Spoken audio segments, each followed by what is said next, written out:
Social మీడియాలో సమంత పెళ్లిపై వచ్చిన వార్తపై స్పందించారు నాగ చైతన్య గారు.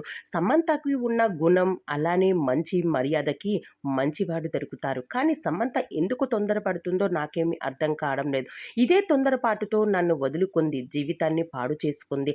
అయితే ఇదే తొందరపాటుతో మరో వ్యక్తి ఉన్న అమ్మాయి ఉన్న ఆ జీవితంలోకి వెళ్ళడం కరెక్ట్ కాదు.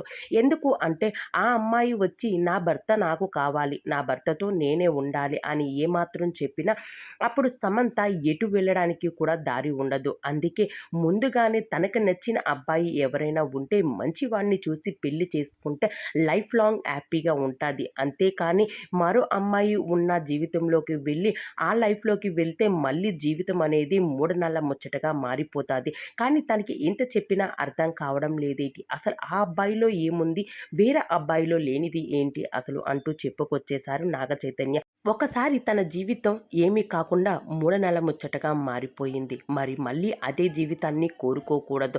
మళ్ళీ తన జీవితం 3 పువ్వులు 6 కాయలుగా ఉండాలి అంటే మంచి వ్యక్తిని చూసి పెళ్లి చేసుకోవాలి. నువ్వు ఎప్పుడు ఆనందంగా గడిపేస్తూ ఉండాలి. నువ్వు నా పక్కన ఉన్నా లేకపోయినా ఎప్పుడు కూడా నీ ఆనందాన్ని కోరుకునేవాడినే నేను అంటూ చెప్పుకొచ్చేశారు నాగ చైతన్య గారు. మరి సమంత ఏం చేస్తాదన్నది, సమంతపై వచ్చిన వార్తలపై ఎక్కడ స్పందిస్తారో చూడాల్సింది.